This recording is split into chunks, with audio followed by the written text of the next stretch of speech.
Our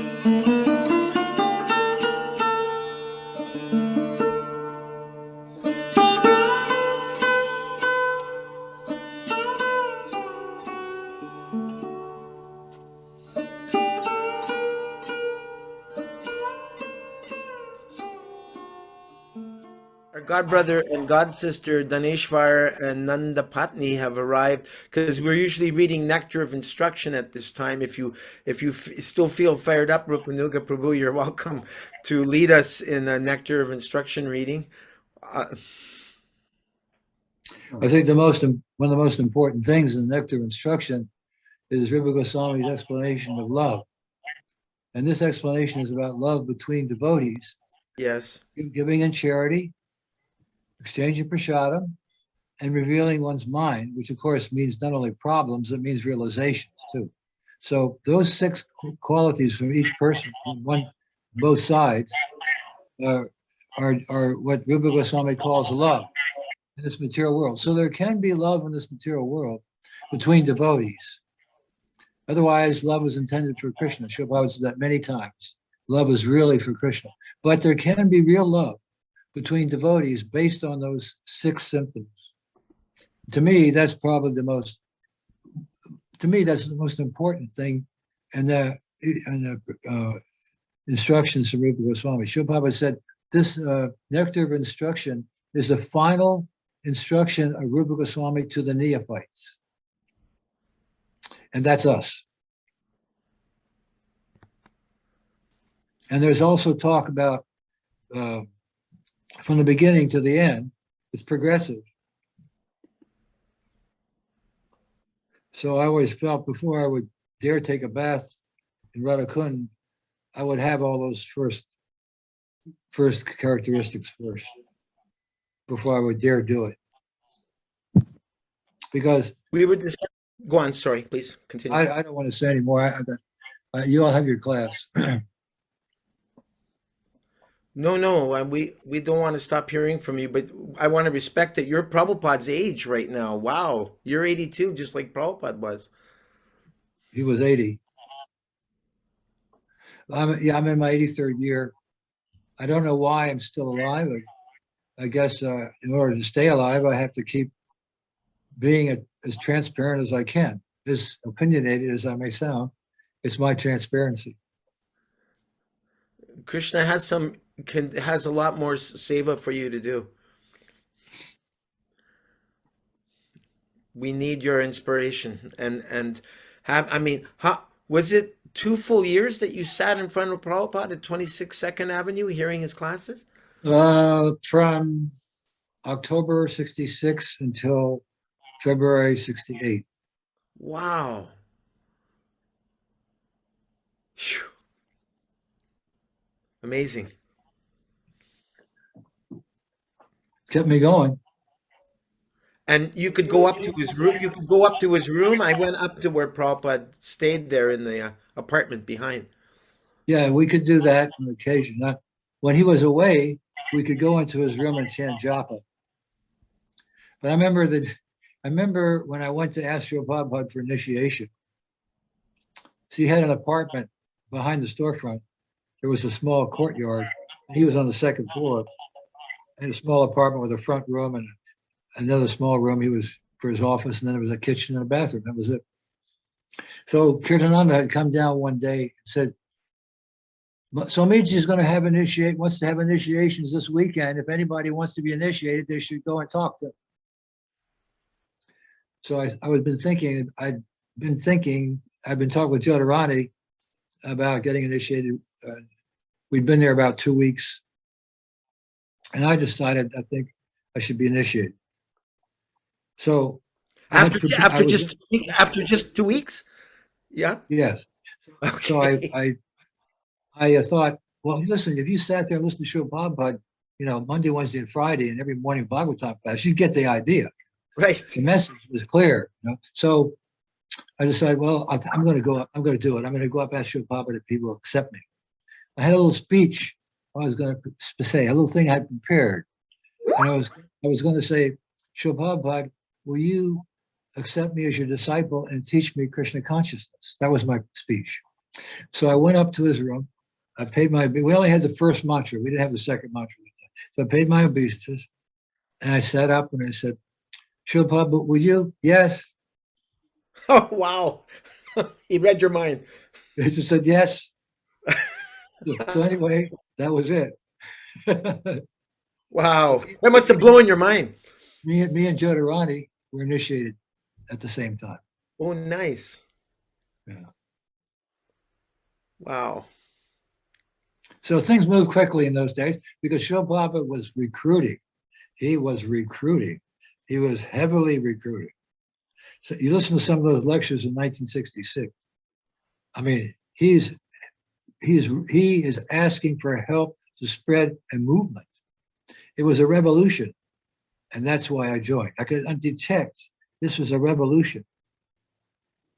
I had that kind of spirit anyway, and that when I saw this as a revolution for the right cause, it seemed that whatever Shabbat was saying was right.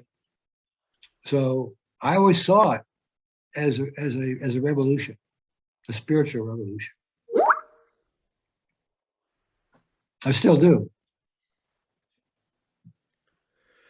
When I first met you in early 1977, using this verse as a reference, offering gifts in charity, accepting charitable gifts, revealing one's mind in confidence, confidentially inquiring.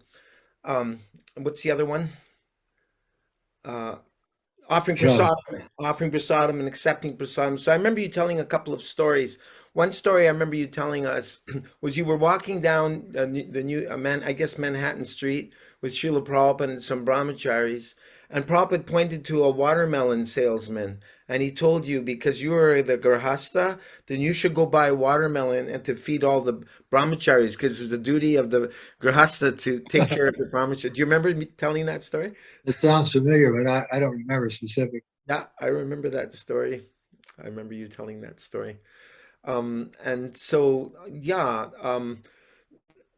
I mean, of course, we know giving us the holy name is the greatest gift that Prabhupada gave us, but were there some exchanges like that where you gave Prabhupada a personal gift or that he gave you something personally?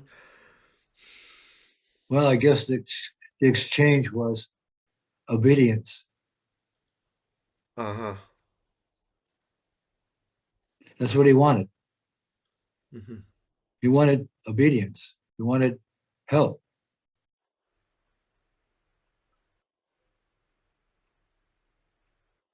That's all he wanted from us is our obedience. Yeah. He wanted help.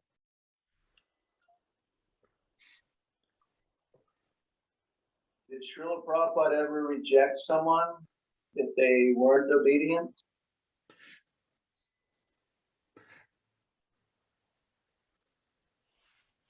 Okay, in due course of time, he's rejected a couple of people that came up, and we all know about it. But in those days, Srila Prabhupada was very liberal. When Hari Griva was initiated, he had a head of hair and a big beard like Mad Mountain Dean. And then there was Ray Rama, he had a beard. And there was Gargamuni had hair down to his shoulders. And they were initiated before I was. So Srila Prabhupada was very liberal to start.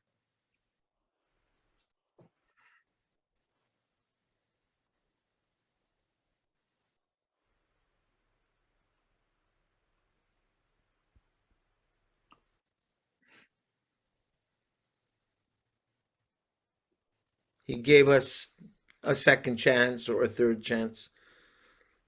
Oh, sure. One other story I remember you telling us is when the Bhagavad Gita was published and it was sitting on some shelves. And I believe he asked Brahmananda, if my memory serves me, this is coming from you, from 77. And he was asking, I believe Brahmananda, why aren't you trying to distribute my Bhagavad Gita? And Brahmananda said, well, we don't really know how to do that. And Prabhupada said, if you don't make the effort to distribute my Bhagavad Gita, you can go on with your Hari Hari Bol, and I'll just go back to India. Even I need to be encouraged. Well, I don't remember that, but it sure makes sense. Huh. A lot of things I don't remember. I'm not like a Kamaduke that produces milk on demand. Didn't Prabhupada say he was like that? He said, I'm like a cow. Yeah, you Whatever. keep. Yeah, I'm a cow. It's like you're keeping me like that. Anyway, I want to respect you and let you go. You're welcome to stay and we can read Nectar of Instruction together. But if you need a break, it's been 4 hours for you. Well, I never need a break from preaching, but I'm saying I don't know what I can contribute at this point. I mean, you have your readings and you have your sangha and you have your group and you all support each other. I don't know what I can do. Well, we've been looking at this verse, Dadati Pratigrinati, these six loving exchanges, and Oh, you may like to elaborate on it. We usually take turns reading a paragraph or two each, and you're welcome to chime in and elaborate. well, I Would you? think I already did. I said that this was because Srila Prabhupada said there's no love except loving Krishna. And Mm, all love is intended for Krishna. So, but here we see Rupa Goswami's pointing out that real love, actual love, can exist between devotees yes. here in this material world, and how that can be done. And that applies to every ashram. It applies to Grahastha ashram between husband and wife, as far as brahmacharis. It applies to all of us. And we can engage other people when we give them prasad. We're engaging them in a loving relationship.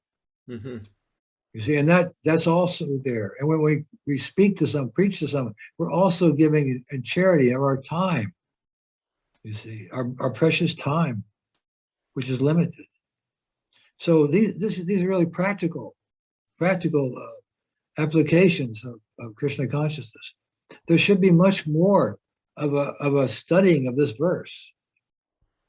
You see, because we're surrounded by an age of fault finding and hypocrisy. So we want to finish all that between devotees.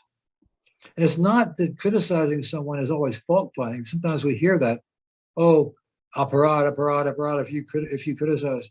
No, there's constructive criticism also. So that is part of revealing one's mind. There's so many things that could be included in these 6 points of exchange. But it's encouraging to understand that we can actually love one another. It's a spiritual brotherhood, you see.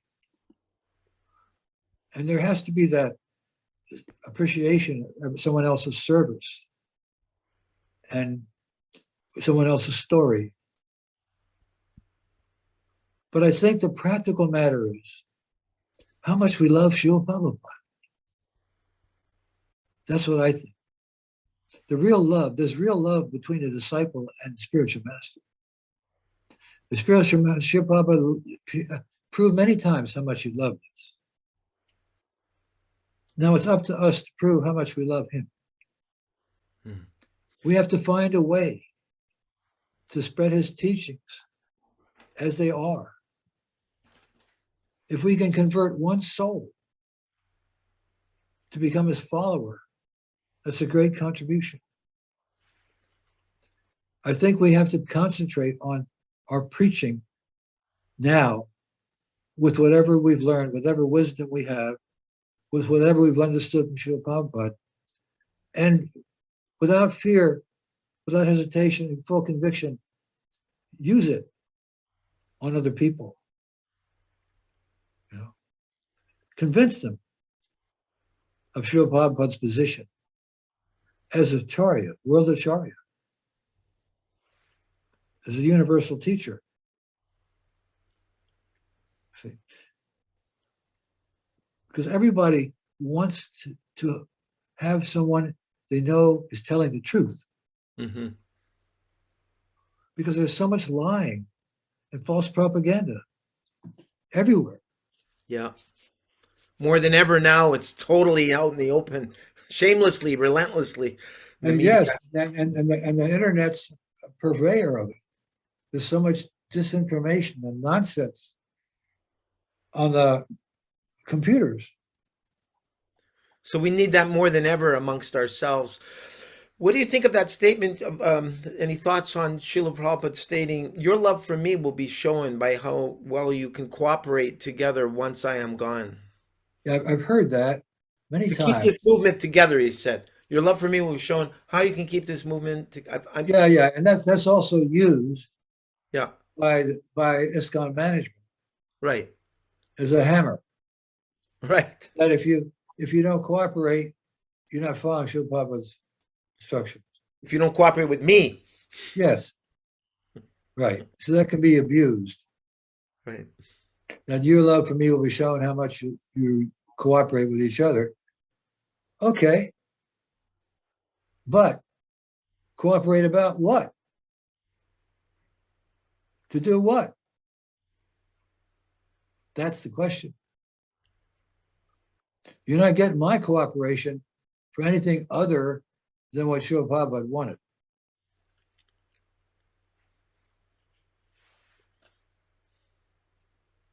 And I know what he wanted because I can find it in his letters to me and in his books and in his lectures. I have confidence that I've understood at least some of the essence of his teachings.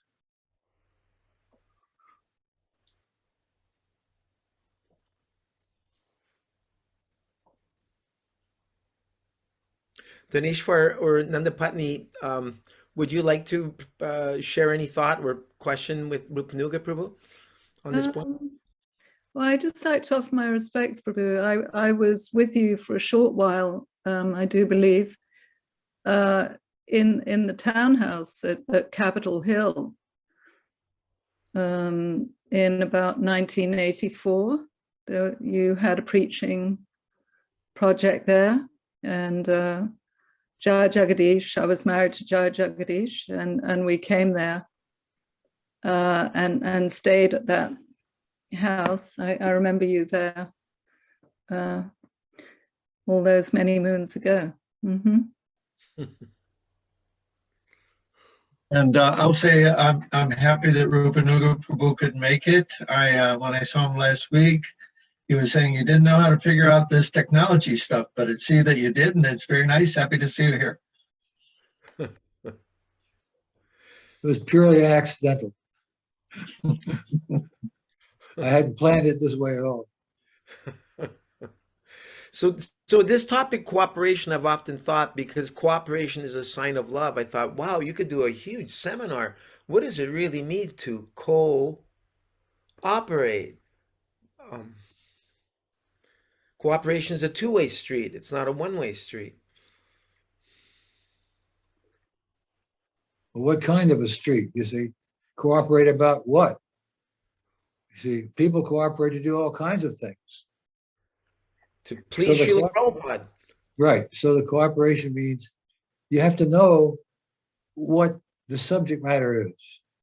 You have to know what the goal is. You have to know what the purpose is.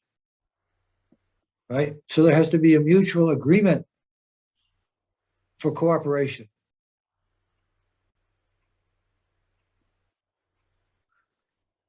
There's constant discussion on subject matters that are controversial can go on and on and on. They have gone on already for decades. Controversy takes on a life of its own. And as I said before, Srila Prabhupada said that in a discussion, and it doesn't matter how long it goes, in a discussion, if a decision cannot be reached, further discussion is prajalpa. So my humble opinion. Is that something that Prabhupada said himself? He said like that? Yeah. I'm remembering that. That's my paraphrase, but that's the essence of it. I heard in a lecture I was listening to. And it's really very important, I think, because what happens is the conversation goes on for decades and there's no decision. There's prajalpa. So we can go on and on and on with controversies, which are, and I explained what I thought my opinion was about how a controversy is born in the spiritual movement. It's born when an order or instruction of Srila Prabhupada is neglected or contravened or superseded or interpolated. As soon as that happens, that instant, right then and there, a controversy is born. Mm-hmm. And I feel that that's what is occupying everybody more than anything else is the controversies about the history, about this and that. But to me, there's no controversy about the mission, but that's still a controversy. Outreach. We're going to outreach. We're going to have interdenominational cooperation, right? But all these different things that have come up over the years after Srila Prabhupada disappeared. We have created so many controversies. And what that does, in my opinion, is it keeps everybody in the same box. Because the controversies are always about ISKCON. So everybody stays in the ISKCON box. See? But suppose the ISKCON box is limited. Suppose the ISKCON box is not the box that the original box. Suppose it's still different. Why does it have to be a box? Why does it even have to be a box? Why does there have to be a box? Because it doesn't change, because the same issues are there year after year after year. And then when you have to respond to the issue, you're absorbed, your energy is absorbed in the controversy. See? And the energy is okay if a conclusion is reached. Right. But if a conclusion is not reached, the energy best be pointed at preaching. Mm-hmm.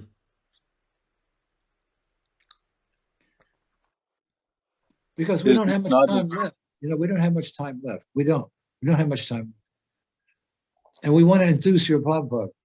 Every day we pray, let me try to understand my spiritual master who is always in blissful Krishna consciousness. Let me meditate upon him being enthused as he is enthused us.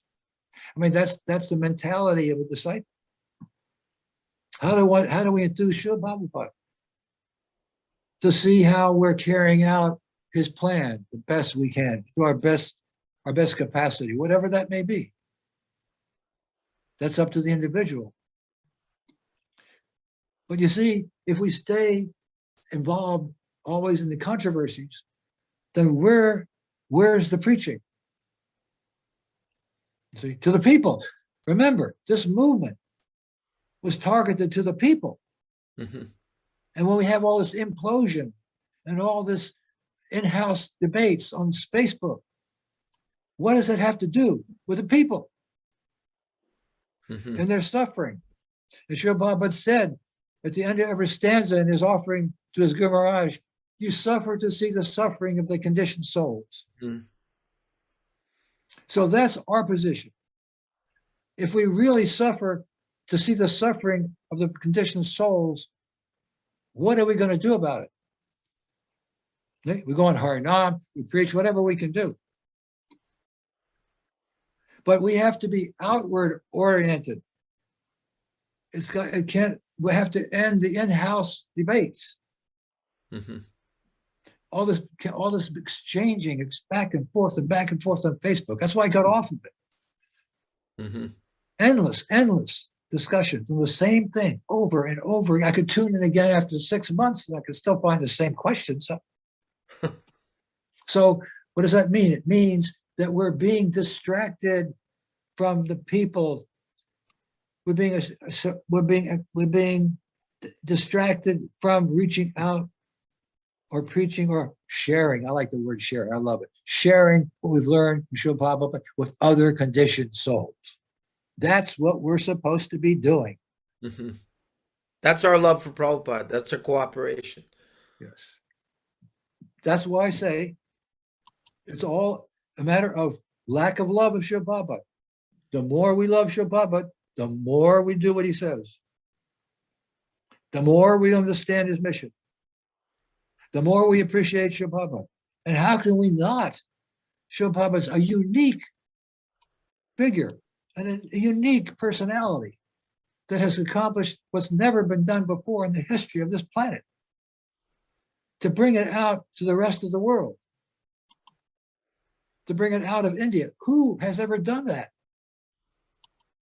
To bring the Bhagavad Gita as it is out of India to the rest of the world in so many different languages. His Guru Maharaj said, go and preach to the English-speaking people. And he went to speak to all kinds of people, including those who speak Swahili.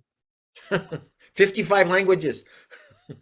Yes. His books translated. He didn't stop there. He went ahead and went on, carried on beyond his spiritual master's order. We can never do that, but what we can do is preserve it and perpetuate it and protect it as it is. And if we use that power, we can convince others. That's where the conviction comes from Srila Prabhupada and our loyalty to him. That's where conviction comes from. And if we're convicted or convinced, we can convince somebody else. That conviction has to be there. Mm-hmm. Otherwise, we can't convince anybody else. Vivek Ram told me once, he said when he first met me in our little cottage, with me and him sitting across from each other, he said to me, I looked you in the eye and I said, who is Krishna? And I said, Krishna is the Supreme Personality of Godhead. And he said, I knew you were telling the truth. And he became a devotee. That was Buri John? No, Trivikram. Trivikram. Okay. And then he said, well, what can I do? Another time he said, what can I do to do some service? I said, go out and help my son wash the car. And so he went out to help Kendra wash the car, but Kendra was about 5. And Kendra said to him, don't speculate. And Trivikram said, that was my first lesson in Krishna consciousness. A 5-year-old.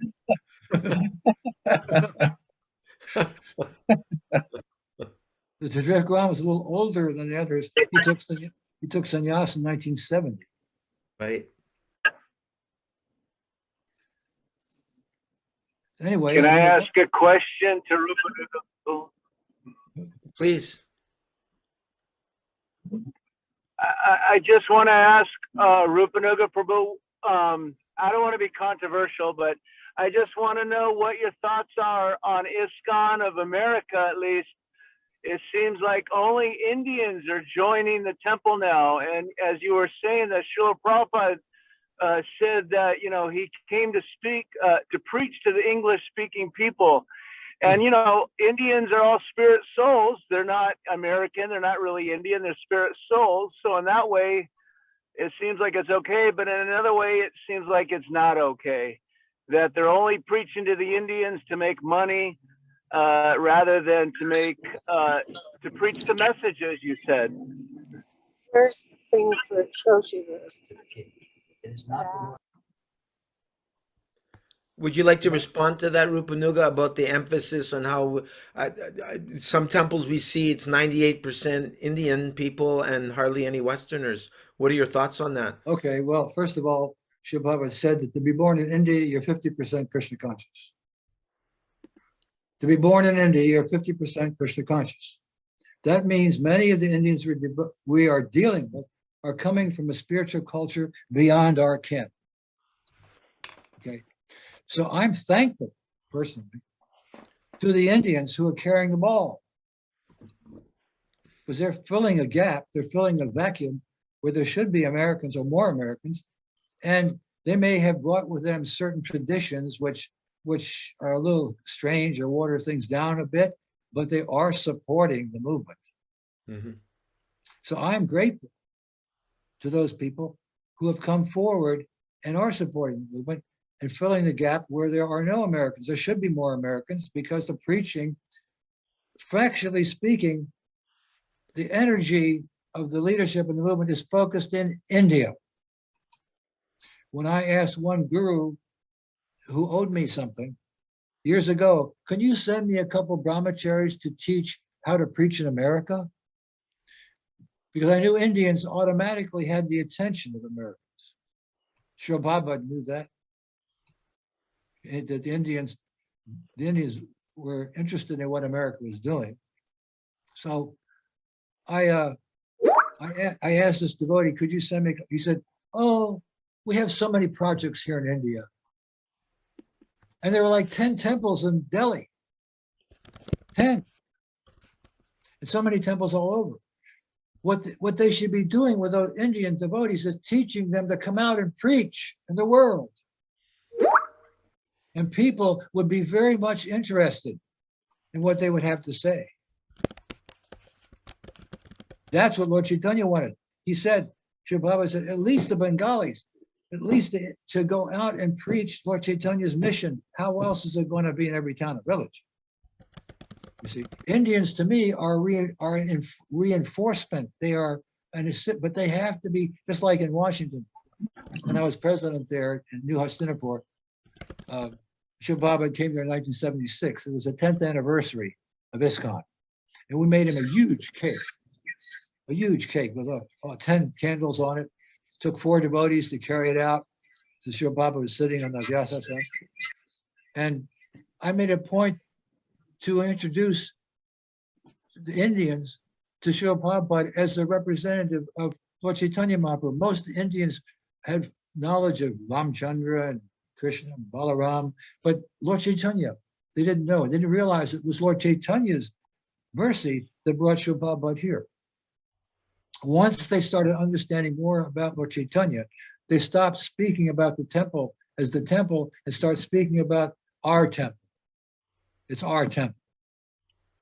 So I really appreciated that. Some of the Indian gentlemen there were so helpful to me. And they became life members. And they came regularly. That's true. They have the tradition. So I have nothing, personally, they're filling a gap. And of course, they're a little more internally oriented towards each other. They have meetings amongst themselves and so on and so on. I was always hoping to introduce the Perfection at Home program to tell them, say, hey, look, where you work, everybody respects you. You're productive, you're intelligent, you're honest. Why don't you invite somebody over to taste your wife's cooking? Why don't you invite them over to your house for some prasadam? Why don't you show them your deity? Why don't you introduce your culture? See, that's the point I was at when I had to resign. But that's the point I was at. I wanted to teach the Indians to invite the people they work with to their homes, not just each other. Mm-hmm. You see? So there's a whole thing that could have been used with all these Indians coming. They could have been used more for preaching. They could have been trained more for preaching to the Americans. Yes. You see? No, Rupanuga, there are some devotees. I'm sorry, I'm jumping in.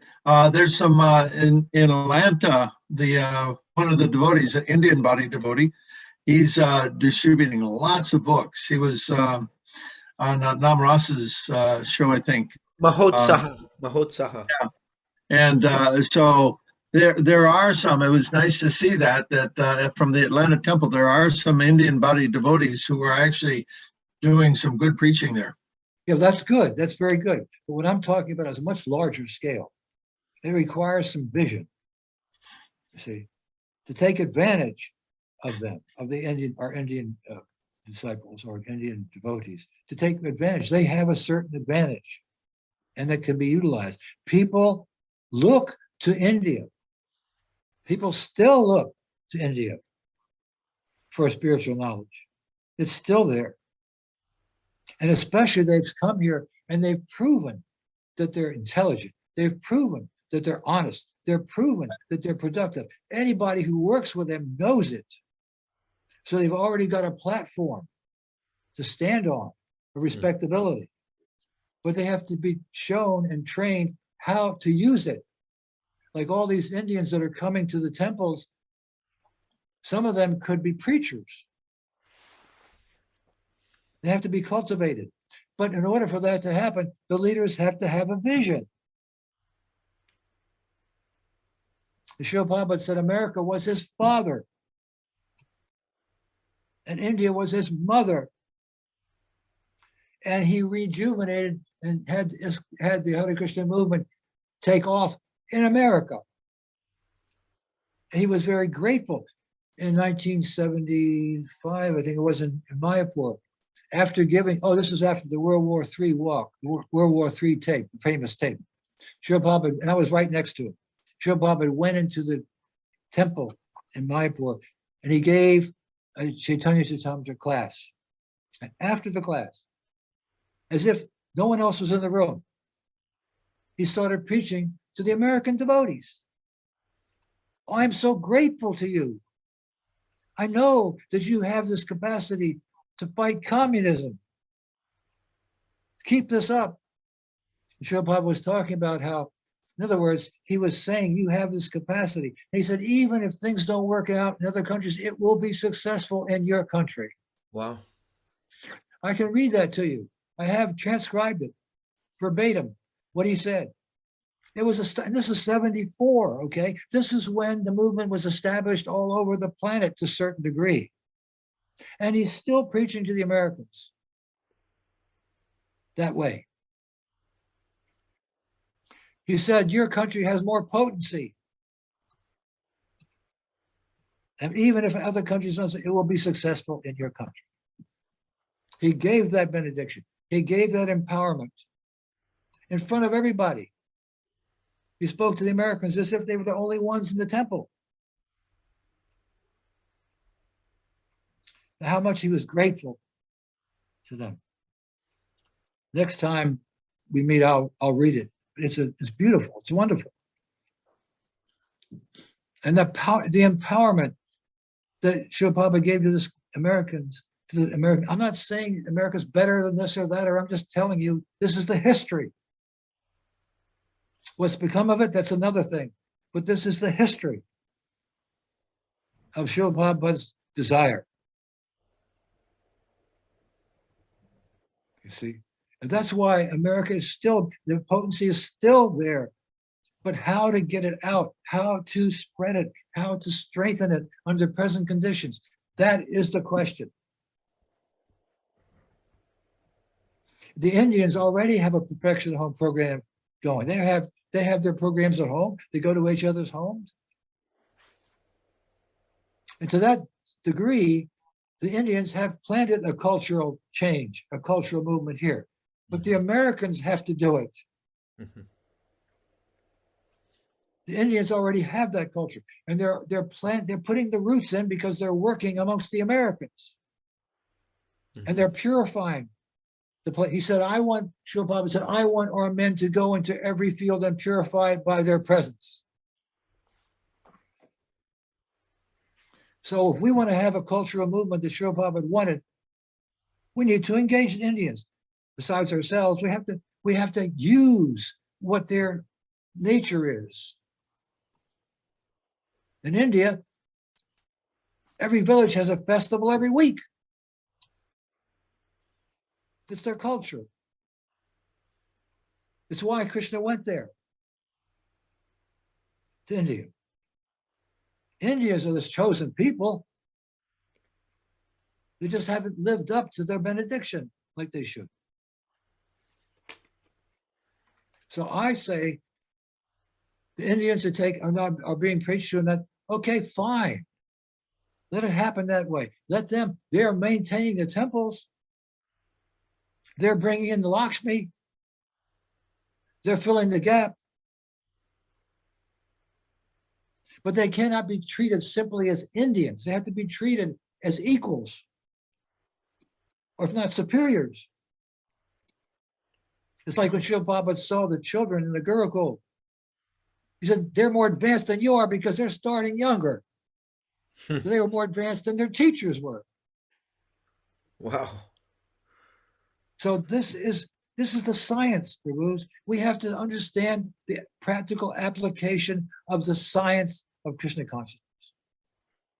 The science of self-realization, the science of God realization. It is a science. And Shilpa has been teaching us the science from the beginning. And there's an applied science. And that's what preaching is. Preaching is applying science. We have to apply the science. We have to have faith in the science that it will work. We have to challenge the people. Like I used to say, I mentioned this before, sometimes to get a person up on the platform of intelligence is pretty hard these days because everybody's fixed on the TV set. I would say, like, if somebody walk up to you and ask you, what's the highest truth you know, what would you say? Boom, that gets them up to the intellectual platform immediately. And intelligence is the next door neighbor of the spirit soul. Mm-hmm. So we have to know the science and apply it. Is that opinion okay? Yes. Yes. That's my opinion, all right? Rupanuga is very opinionated, but that's my opinion. The reason I asked that question about the Indians, am I being heard? I don't know. Yes, you are. The reason I asked that question about the Indians is I'm in Vaisheshika's temple, ISKCON of Silicon Valley. That's in the San Francisco Bay Area. I love Vaisheshika. I think he's a pure devotee. He's made thousands of devotees here, mostly Indian, and they're all reading and they're all distributing books like Mahotsava and Atlanta. But, you know, I still find, here's something that happened the other day to me. I was visiting the temple in the middle of the day because I'm an Uber driver and I just happened to be close by. And I went to the temple and I ran into the UPS driver who goes there all the time. And I got him some Mahaprasadam and I told him what Mahaprasadam was. And he was very appreciative and very interested. And of all the times he's been to the temple, no one has ever approached him and gave him prasadam. So I just feel like it's because of the Indians not being brave enough or courageous enough to come out of their shell or something like that. Yeah. It's a downside of their cult. It's a downside of their culture. For example, I noticed in New Hastinapur, or what they call Potomac, when I was president there, that at the Sunday feast, the Indian guests would just stand there. They'd stand in front of the deities, but they wouldn't dance. The devotees would all dance. I've also seen they'll sit in front of the deities and respect, very respectful. They have to be taught how to preach.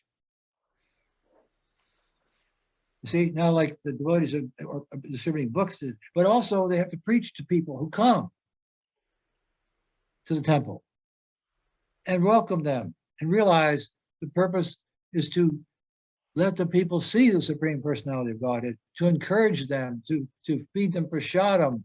The temple is for the public. Temples are traditionally for sannyasis and brahmacharis in India, but they're also for the public. And who's the public? They're all householders. They're all householders. And you can bet your dollar some of them have their own little temples at home. So they're not trained in India or in their families to preach. Of all the sampradayas, the Vaishnava sampradayas, 3 of them are sitting in India. Only the Gaudiya Vaishnava sampradaya had come out of India with a message to the world. The Indians Jai Srila Prabhupada. Jai Prabhupada. The Indians are chosen people, but they were chosen by Krishna to preach. That's what Bhaktisiddhanta Thakur was doing. He opened 64 mats, large and small, 50 of them, mostly 50, in Bengal for what purpose? To train up sannyasis to come out of India and preach in the world. That's why he did it. So he wanted them to preach. And he was so disgusted when they started spending more time arguing over rooms in the temples. He said, tear up the marble and let's sell books. Just print books. Srila Prabhupada said he left, so he was only 62 when he disappeared, Bhaktisiddhanta. I'm 82. He was 62 when he disappeared because he was disappointed in the fact that the disciples could not pick it up, that the mission was to preach outside of India. Srila Prabhupada understood that from the beginning. And he always thought about it until the time came where he finally was able to come out and carry out that order. One Indian. He said, at least one. He said, at least one has come. So we have to understand something about the mission, which is really basically we're all empowered preachers. We can share with conviction what we've learned from Srila Prabhupada with anyone. And we can encourage anyone who's trying to understand Srila Prabhupada's books. And thank goodness for all the Indians who have come forward and supporting it, like this temple being built now in Washington, primarily financed by the Indian congregation. And when that temple goes up, it'll be a magnet. So many tourist buses will be directed there.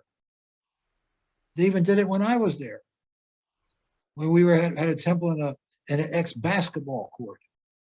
And imagine a new temple going up in one of the wealthiest counties in the country, where all the neighbors are millionaires.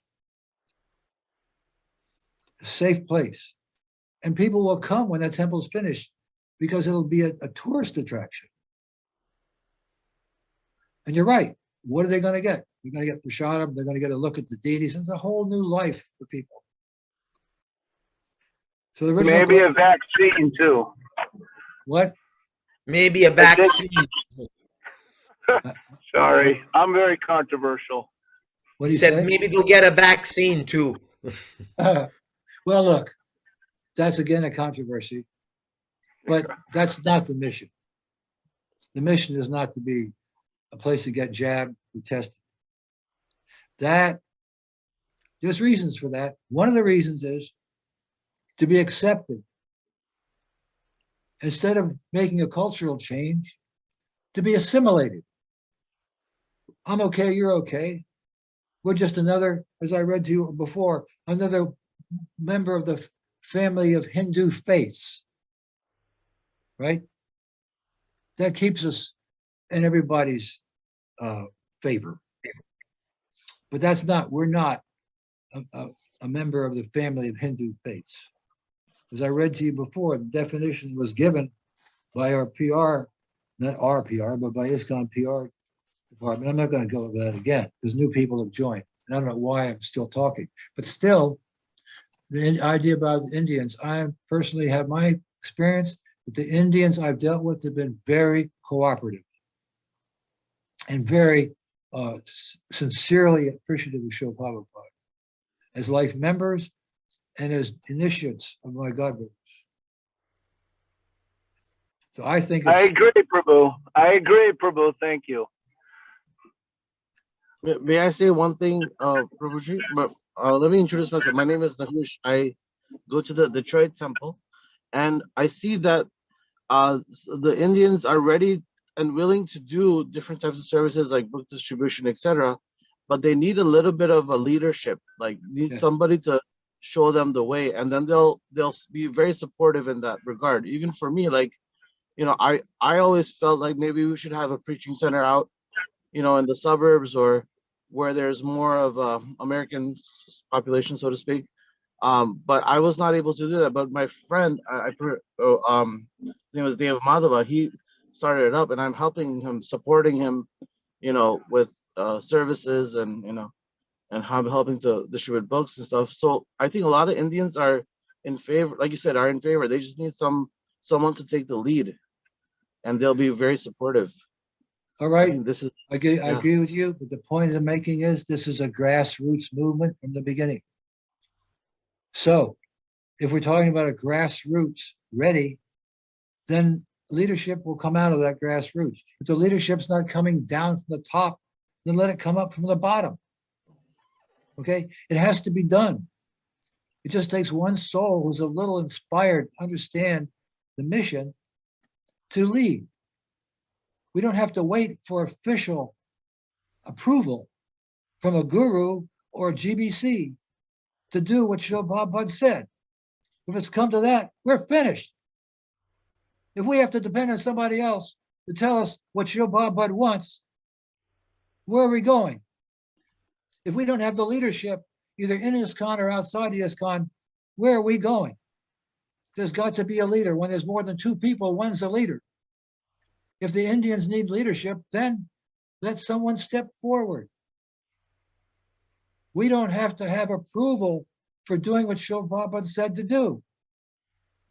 If we think so, then we're tight. We're just tight.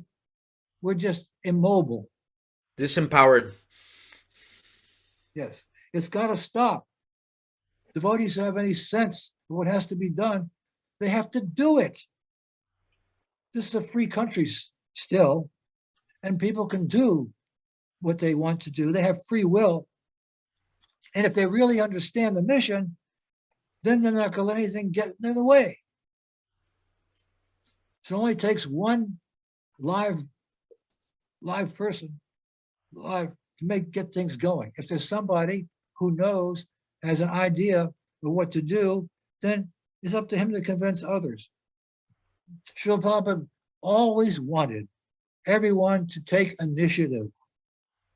He never wanted to have a top-heavy administration that people would have to beg from. And right now, too many people in the ISKCON organization are using ISKCON as a means of livelihood. And Srila Prabhupada said, and I've got the quote right here, but I can remember, he said, if one takes salary for devotional service, it is not good because he's serving the money and not the cause. So the point is to bring the cause up front. If the local Indians, devotees that you know, can do that, then let them do it.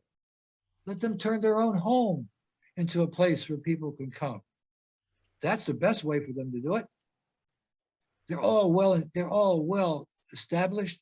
They all have good jobs, good income. They have nice homes. They can turn their homes into places for Krishna conscious preaching. As I said before, they all work with others, Americans and others, Hispanics and African Americans.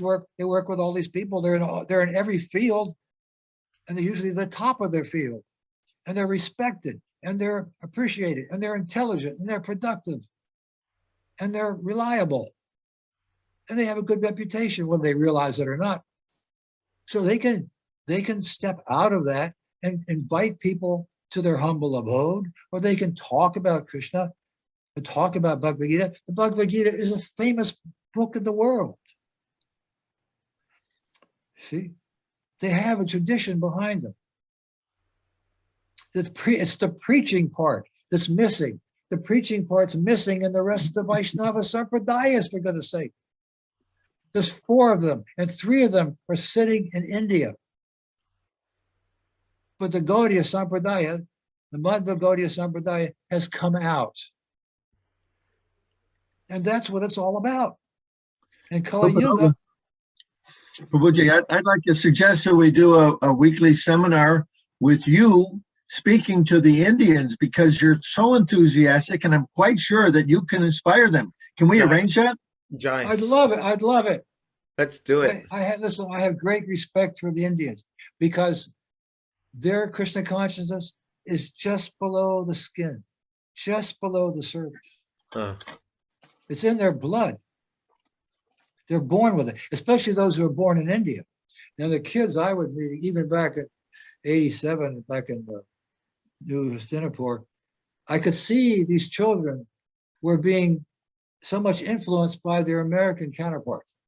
And so when my wife established a Sunday school for the boys 6 to 12, and I mentioned it to Show Papa in one of my GBC reports, he wrote back very enthusiastic. "You're giving them their culture," he said. Jai. So we can do that. We can remind them. We can and just preach to our contemporaries and age. You know, I'm not talking about the children. I'm talking about the adult Indian devotees who are out in the world. They just have to be understanding. They've got a potency.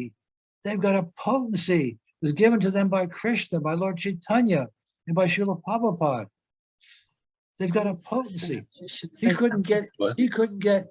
approached so many when men. he stops. What? Nirhari's had his hand up for some time. Our god brother Nirhari Prabhu is here, and Baba Tarini are here. They weren't muted, that's why their voices came through. But they've been, I think they've been patiently waiting to either share a comment or ask a question. You probably, I don't know if you'll remember. Do you remember Nirhari Prabhu and Baba Tarini? This is your fault that you're getting me to go on with this. I wasn't supposed to be going into your class, into your discussion, active instruction. So I'm blaming you for this. You can blame me all you like. Nirhari, all I wanted to say is that I want to pay my obeisances to you, Rupanuga Prabhu. You might not remember me, but Hanuman married my sister, Bhaktadasi. In '73, we were introduced to Srila Prabhupada in Los Angeles. And I met with you, well, I saw you actually in New York. I was traveling with Gargamuni and Keshava, Bhutatma, that Sankirtan, or that collecting party. And for many decades, I felt really bad about what transpired that morning in '75 in New York City, where you were mistreated by the sannyasis present.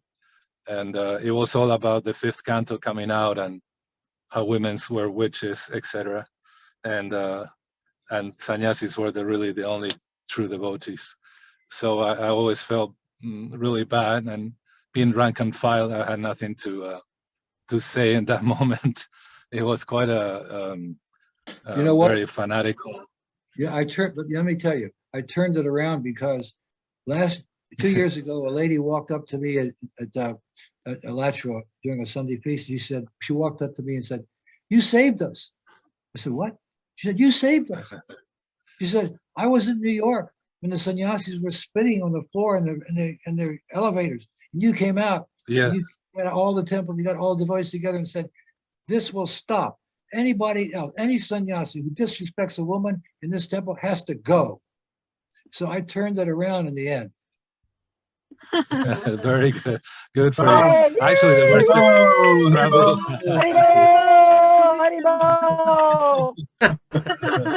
as our dear God sister Roshangi. Daribo.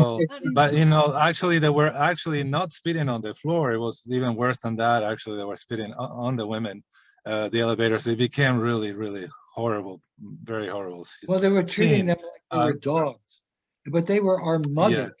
And when I found out about it, I didn't find out about all the gory details, but I called the whole temple together in the restaurant area, and I told them, there'll be no more of this disrespect in this temple. And anybody who does has to go. And it stopped. And I forgot all about it until this lady walked up to me a couple of years ago and said, "You saved us." I didn't know what she was talking about. And then the next time, something that you did in reference, and I knew what Prabhupada's wishes were, because with Hanuman, my sister, we were in Montreal in November, I think was November, towards the end of November of '77. You call Hanuman on the phone, and he said, "Prabhupada asked me to tell you and all the rest of the devotees," would included all, my family and all the rest of the devotees in the Montreal temple, to come. And I was a good collector, but at that particular moment, I didn't have the money. So I went to the temple president to ask. I said, you know me, I'm a good collector. I can, in a week I'll have the money for all the tickets that you need. The devotees Rupanuga Prabhu is calling, Prabhupada is saying that Prabhupada is asking everybody, no, that's not the directive. Prabhupada, no way. Temple president was saying, and we're supposed to be here and do our duty and continue the book distribution and like that. I said, well, that's not really what Prabhupada wants right now. This moment is calling us, and Rupanuga Prabhu is on the phone. Hello, I said, no, I can't help you. And next thing I know, next morning he took off to India. It was one of the TP, whatever you call him now. I don't want to name it. So anyhow, I felt really, really bad. The only one that really stood up for the truth in that famous morning at that breakfast that you forgot, or maybe not now you remember, the only one that stood up against these fanatics, it was you. So I wanted to thank you for that. And I don't know if you remember, but I mean, and also well, my brother-in-law is, is in a very bad space, and he's hurt from the interaction with ISKCON. It went too far now. It's like it's transpiring to spilling over to towards Srila Prabhupada. So, but I know that how much respect he always had for you, and so it will be wonderful. We haven't talked to each other for, we're family, so there's and for different reasons we don't talk to each other. But maybe he needs some help. Anyhow, but I really appreciate I'm not sure he all knows your who he's talk. talking about. I'm not sure he knows who you're talking about. Hanuman. French Canadian Hanuman. The original Hanuman? Yes, the one that got married. He got married to my sister, and that's how we were introduced to Srila Prabhupada. And Hanuman was begging for forgiveness. So where is he now? He's in Canada. I'm not sure if he went back to Montreal. Last I hear, his Vancouver, children are in. Mhm. Well, his children are in Vancouver, but I don't know. He travels. I guess. My position is this: if anyone wants to speak to me, they're willing, they're able, they can call me. I'm here 24/7. I mean, for anybody who wants to call me and talk to me, and on the phone you can't do much, but Srila Baba said important issues cannot be settled on the phone, but you can preach. So I'll be happy to talk. You can share that. You can share. Like you said, you can share. No preaching, only sharing. I just thought of it because I know how much regard he has for you, or he had. I'm sure he still does. It's just that Vishnu Jan told me one time, Hanuman is a bit crazy. He said when he first came here to Los Angeles, we put him in the garage. He was so high on LSD and mushrooms that he was very incoherent. But he was a fantastic sharer or preacher, and he had a original program. So many of the things, how he trained us. We were my sister were the first two disciples of Srila Prabhupada in Argentina. Then later on, decades later, she became Canadian. I'm a U.S. citizen I've been in America actually for longer than I was there in Argentina. But I have very, very great appreciation for the people of South America. I've always felt that instead of spending so much time with the European has-beens, the administration of this country should have been making strong ties with South America. South America has a great tradition. When I was in Sao Paulo, I went down there for a few days, and I was having kirtans, just me and two other devotees, and we were mobbed. We couldn't move. We were pressed against the storefronts.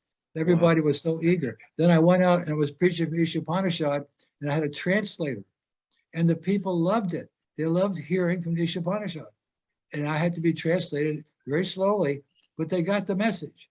So there's a lot of untapped spirituality in South America that needs real, honest preaching, straightforward, Prabhupada direct stuff. Is that Yes, the West? we were. It's Oh, just sorry. see, unfortunately, because of that top-heavy administration and the see, we were in 1975 February. Hanuman called me and said, "Let's go to Mexico. Prabhupada is coming there." And so we went, and devotees have forgotten. When I first joined in '73 with my sister, let's see. Anyhow, we were recommended for first and second initiation, and Prabhupada said yes, but there has been so many that are leaving, that had left. Let's wait another few months. And in the meantime, my first wife, she was from San Diego, a devotee. She joined in 69, 70. She wanted to have her child and, with her mom. So anyhow, I moved there. But Prabhupada in 73, we went there with Hanuman, and Prabhupada received us so well. I brought in 3 books, and that I had edited, to tell Spanish. in Spanish. They were translated by Rohini Kumar? from New York, Rohini Okay. Kumar. And so it was in his first language. So to give a brief thing, and I know I'm just like, this sounds too biographical, but just to give you an idea, I mean, because people think, oh, Latin America is all one thing, below the border stuff. But it's very variegated, and people, especially in Argentina, they were mostly educated in Europe, either where it was La Sorbonne, or they went to Oxford, or they came to MIT, or universities in America, but mostly in Europe. So my sister had her own company. She won the campaign, film and campaign for 7-Up 1969, and she at the Cannes Festival. Cannes Festival. Yeah. The Cannes Festival. Anyhow, one of her things that she was expert at was graphic design, and Prabhupada appreciated very much. She ended up being the art director for BBT and printing in Los Angeles. But briefly, because see, Rameshwar and all, the influence of this heavy macho, chauvinistic, tendencies, or who these people took over in a way, and brushed aside all the women. So she got the short end of the stick, being a woman. Even Prabhupada came to visit her. I mean, we had a kind of like a very different relationship, even though it was 73 when we met him, and it was, already the movement was starting to grow, really bounce and leaps and bounce. But one thing Prabhupada was so personal, and he said, now you're too, Hanuman said, I'm so sorry for leaving sannyas. And Prabhupada smiled, said, no, he said, it's okay. Now you're two, now you preach double. And I couldn't speak to Prabhupada. I was so shy and timid. I felt I was in the presence of God, which is, outer manifestation of Paramatma. And so I was clutching the 3 books that I brought him. And I make it a little long story, but those books had to be edited because with her knowledge, and connections to the printing world, which were also connected to Italy and, the Italian printers who've done fine Bibles. And she came out with the idea a little bit actually before Hansaluta to have small books. But at the end of the story, anyhow, Prabhupada kept signaling to me to come closer. And the room kind of stretched for me. But anyhow, I managed to get right next to him, and he signaled like he used to do many times on many occasions. With his eyes, he could speak. And Oh, the books, yes, here Prabhupada, and he read the titles to the books in perfect Castilian, because that's the name of actually the language is Castilian, not Spanish. and and I was thinking, wow, Prabhupada speaks Spanish. And he looked at me and said, Krishna speaks even the birds' language. So that was my relationship from then on with Srila Prabhupada. And so I don't know. I mean, now fast forward to 75, and I'm privy because Hanuman would take me to all these darshans of Srila Prabhupada, who didn't object, and the whole thing was about zonal, no acharyas, and of course there were zonal GBC, and don't come into my zone. I'm the chief dog, and so Prabhupada was not liking that at all. And he expressed that throughout, that week there, he spoke very much against it. At one point, I mean, he made jokes, like he said, well, wherever there is two men, there is two opinions. So now, but we all agree that this is a movement of Lord Chaitanya, and we want to push forward to it. And so, sorry to make it too long, but I thought that I was coming to a very important point. One of the nights at 10:30 at night, Prabhupada called Hanuman and I to his room, and then the conversation, we didn't know what to expect, or sort of kind of along the line what was going on. So Hanuman opened by saying, Prabhupada, I don't get along with my god brothers, and Prabhupada kind of chuckled and he said, I didn't get along with mine either. So, but then he some kind of important questions, because this subject came, later on to the surface, especially in 77. But Prabhupada then got serious, and he said, first someone said, Prabhupada, when you leave, when you go into Aprakrit Lila, that we call it now. When you leave, do you leave in somebody in charge? I mean, Prabhupada said, no, I want all of you. And he quoted Lord Chaitanya's verse, that if you know the science of Krishna, doesn't matter who you are, you could be Sudra, you could be married, you could be sannyas. Yes, Kiba. Yasi. Yeah, I want all of you, he said, to come to standard and know and learn the science and then teach it to others.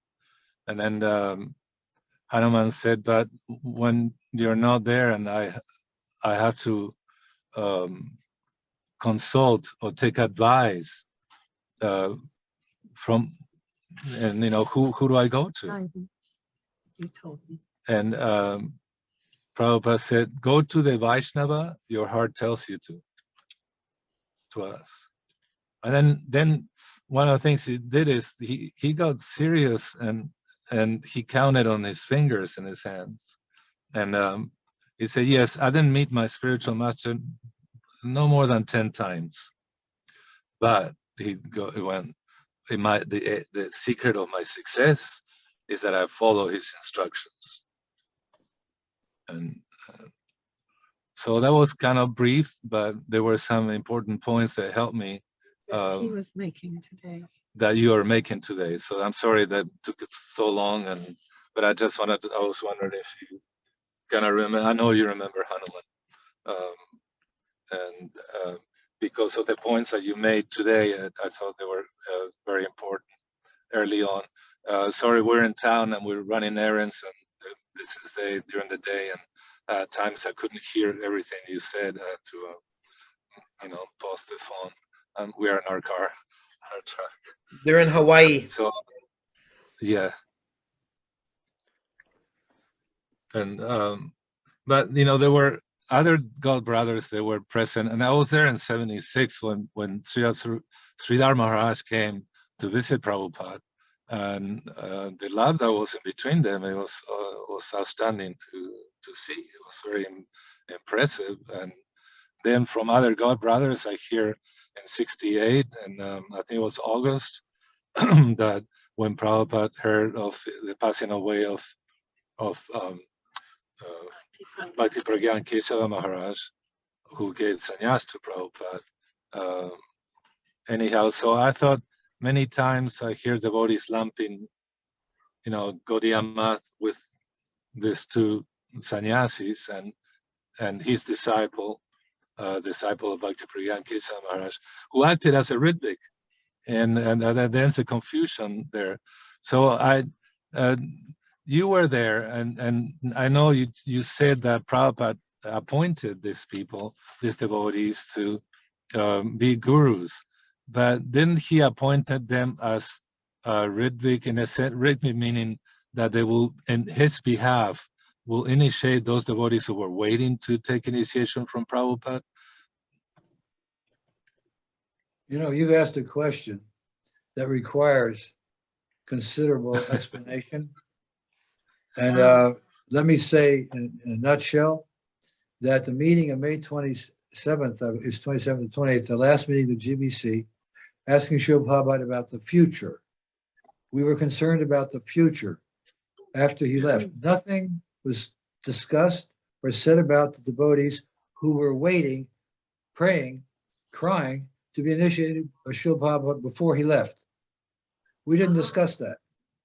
That came up on July 9th, when Srila Prabhupada came out with this explanation of how the initiations were to go on.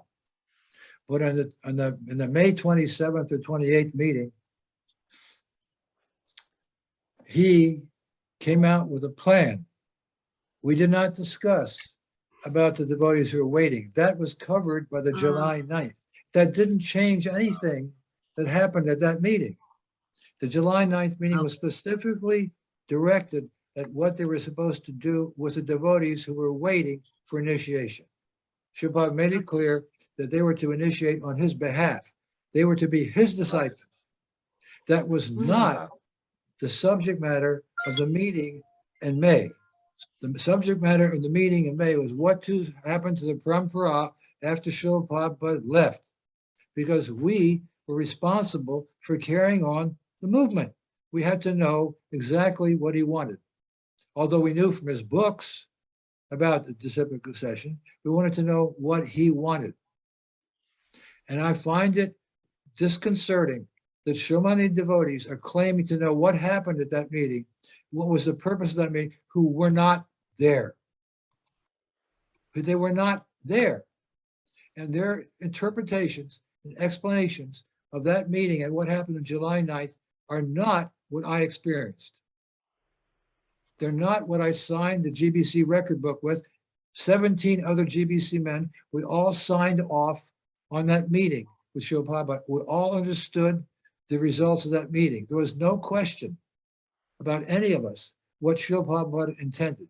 It's recorded. I have a CD of it. I have a transcription of it, and I have a certain memory of parts of it. And I'm not prepared to discuss that at this point, because every time I do, I come up with rebuttals by people who don't know what they're talking about. I won't let them rebut you. I'll just mute them. So I can't discuss that any further because it's a very sensitive discussion for me. It's a very, yes, I understand. I cannot. Can we hear that whole discussion from you? What is that, Dinesh? It's not clear. I just want to beg that we can hear that entire discussion from you. Gaura will keep everybody muted and just let you speak and give us the history of that. That's so important. Please do that. I'll do it. Very important. I will do it. But I'm tired of doing it. I have not stopped doing it. I always find that when I do it, a person who is objecting doesn't come up with a solid rebuttal, but just breaks off and goes away. And then again, later on, the same thing. I'm not going to keep repeating myself on this. I put it in writing. What he's saying is that we can all be muted on Zoom, and then you can speak and no one can say anything. They're all muted. And you can present it as a presentation and no one can comment. And if they leave, that's their problem.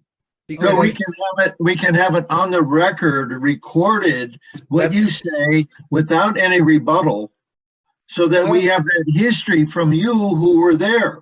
yes. So it's essential. Probably time is running, and all the old guard and those like you, very intelligent. Somebody's like mature devotee, disciple of Prabhupada who witnessed very important conversations Well, and you're situations, always, especially in this one. you will always find someone who's a senior, so-called senior devotee, who will contradict what I say. Not on my watch, not in my Zoom. Everyone would love to hear you. Everyone would love to hear it. No objection. Oh, it's Who's muted. That sounds that? like pradyumna. Let's agree to do it on a different day, though. We've been going Yeah, on Monday 5 maybe we hours can now. do it. On Monday we Monday- can do it. I'm not prepared for Monday. This is a special topic, Okay. which is very incendiary for many people and Yes. has been brought across an entirely different way than I would do it. So all I can say is I can show you when the time comes, I can show you on the screen Good. documents to back up what I have to say. Great. We're looking Please, forward to that. Gaura, let's set up a date. Can we do that? We can't right now. I have to do it later. We're at the mercy of Rupanuga Prabhu whenever he can make another divine appearance. Ah, Hopefully on Monday. Hopefully. well, I love it. Well, I he love said it Monday is because not a good- I love it because I have such a limited field, such a limited forum for preaching. So I really appreciate your patience with me. This is very important to me. Preaching has always been my life, and it's been restricted more and more and more. And so, by the mercy of the internet, I now have some place where I can speak out. And I'm here to Wonderful. expand your influence. Pradyumna Prabhu, myself, Daneshwar, we all want to expand your influence. Well, my influence is only Srila Prabhupada's influence. I don't have any influence of my own. I don't have any influence of my own. If That's ever why I, it's ecstatic. That's why I appreciate it, bro. So please have a good rest, Rupanuga Prabhu. We need to take good care of you because there's so much we need to get from you. yeah, you're very selfish. You want me to stay alive just so I could satisfy your curiosity. So You're the crappy cow that we want to keep milking. I don't mind. I don't mind. I have as long as I have a good reason to live, I'll do it. Without preaching, I'm All nothing. right. Yes. Aye. What did Bhaktisiddhanta say? Only a man with life can preach? Something prachar? Yeah. Exactly. Was he who has He who has life life can preach. That was in a letter to Jayananda. Ah, A letter to Jayananda, yes. He Yes. who has life, he can preach. yes. So you have a So, lot. so you're keeping me alive. Yes. So we're not going to stop you from preaching. We just bring it on, bring it on. So, okay. So can you give us a time Monday? Like, I don't know when you finish your routine where you'll be free to again speak with us. We already settled on a Monday date and time. We already settled on that. Okay. What time was that? I'm sorry. I don't have it at my fingertips. Do you remember a time for Monday, Pradyumna? I don't remember a time. I remember that it was going to be at 11 o'clock. Oh, 11 to 1 or something like that. Yeah, Okay. like that on Monday, this Yeah. Monday. And I was going to have my godbrother local guru here to make sure that I pushed the right buttons. Well, I got you on today, right? Yeah, you were coaching me. Right. Aye. I'll be happy to come over any day and push the buttons for you. Prabhuji. I'm a computer nitwit, I admit it, but I'm not so foolish is to store whatever I remember on a computer. I keep my 5x7 index cards up to date because the computers can go down anytime. They can fool around with the grids. Anything can happen. They can decide when they're going to cut you off. I don't trust them. I lost 11 years of writing on Facebook because they suspended me because I was talking about all the lies and propaganda that they permit. You know, the media is no longer neutral at any step. They all have an agenda, and that agenda doesn't necessarily cover the truth. Right. On the other hand, I have the complete Prabhupada audio library on this computer. So Yes, well, that's quite good. nice. That's Are you guys home yet? Listen. If it wasn't for 747s or 7 field Pablo couldn't have been able to fly around the world. So technology has its dovetailing, right? Technology has its usefulness. If it wasn't for technology, Srila Prabhupada couldn't have flown all around the planet 10 times. True. So we can use it. We have to use it, but for the right reason. It doesn't mean we have to trust everything we see on the TV screen. There are a lot of devotees in ISKCON who believe everything they see on CNN. Oh no, they're going out of business. They're losing. They lost their Yeah, readership. some experts are actually predicting CNN will be finished this year. Yeah. Too many lies. Sorry. Someone else will take their place. It's already there. It's already there. It's Kali Yuga. Anyway, I've got to go. Yeah, so everyone, please come back 11 o'clock New York City time for more when Rupanuga Prabhu speaks out. All right, 11 a.m. On July 9th letter and May 28th. Correct? Can you put a calendar? That initially wasn't the initially 6 a.m. Initially, I was going to have simply answered questions, have some sort of a format like you usually have. If you're asking me to make a special presentation, that's going to be another time. Sure, I can appreciate that, Prabhu. Before you go, Rupanuga Prabhu, I'd like to introduce you to a wonderful Vaishnavi in Pakistan. Please make your appearance. Nitya Leela Devi Das. Oh no. Maybe she's still there. Well, she was thanking everyone, so maybe I know she was. Maybe That's why I'm trying to catch her before she leaves. So Nitya Leela and her two brothers managed to get the Pakistani government to donate 10 million Pakistani rupees to print Srila Prabhupada's Bhagavad Gita in Urdu and Sindh. Nitya Leela, can you please make your appearance so you can meet our dear godbrother, Rupanuga Prabhu?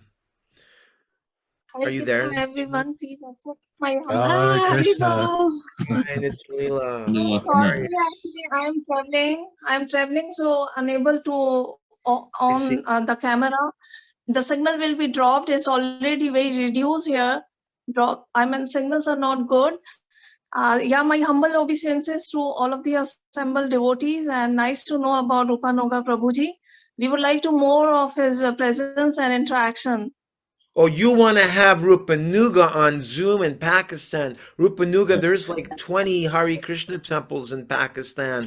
And Nitya Leela, she has been the directress of all the communications for Pakistan preaching. So I want to get you out there if you're interested to preach to the devotees there. I'm ready. All right. Thank you very much. It's our honor and privilege, exactly. Yes, I think even Kirtanananda, he has something like 10 temples there as well, Nitya Leela? Yeah, more than 10. Oh my God. So Rupanuga, he was there with Kirtanananda. He knows him very well, and he can segue into Srila Prabhupada. Who was there? Amazing to know this. There's 10 temples that were established by Kirtanananda in Pakistan, so they're followers of Kirtanananda. But because you knew him very intimately, that could be a nice way to segue into glorifying Prabhupada. I don't know. I'm just making a suggestion. I don't want to get involved in controversies. No controversy. Just you were a pal of Kirtananda's at one point, No, right? I really wasn't a pal of Kirtananda's. No? No, I was not a pal. I don't think anybody was a pal of Kirtananda, but besides Hari Green, but I mean, I was not a pal of Kirtananda's. I mean, Okay. I didn't know him that well, and I left for Buffalo in February '68. But I Okay. know about some of the history, and I mean, it may not be so palatable. I don't want to get into controversies. Okay. Sure. We'll keep you away. You wouldn't have to speak about that. All you have to do is, she's just giving you a forum to speak, to preach. Yeah. Yeah. I don't Don't want to say talk. anything about Kirtananda. Yeah, She's Gaura, I think you're getting confused. I mean, getting him confusing a little bit, confused. getting Rupanuga Prabhu a little confused. No, I did that with Uh, Jivan Mukta because Jivan Mukta was a disciple of Kirtanananda because they're big followers of Kirtanananda. I used Jivan Mukta to go in there and speak to them about Prabhupada. But with his very nice. background as a Kirtanananda disciple or former But- disciple. But you know, Nitya Leela's not one of the Kirtananda temples. She She's was friends with ISKCON. them. She's friends with them. Yeah. Yeah, they're all friends. Yeah. Okay. Anyhow, Okay. Anyway, lots of opportunity for you to be reaching out to the world, Rupanuga Prabhu, and Pradyumna, myself, and everyone here is here to support you, serve you. Yeah, much appreciated. So please accept my respectful obeisances. Please accept my respectful obeisances, everyone. We'll see you Monday, 11 o'clock, New York City Can I- time. With Can I say, can I say something real quick before we Okay. go? I just want to say my mother came home after 2.5 months. She's right here. Oh, very Welcome good. home, Bless her. Linda Kijai. There you go. You're happy you're home. Oh, very happy for you. Welcome Hare home. Krishna. Happy for you, Prabhu. Thank Hare you. Thank you Krishna. so much. With Krishna willing, may he restore your health. Thank you so much. There. Wishing you good health in the name of Krishna. Good night, everyone. Obeisances to you. Vancha kalpa, trubhyascha,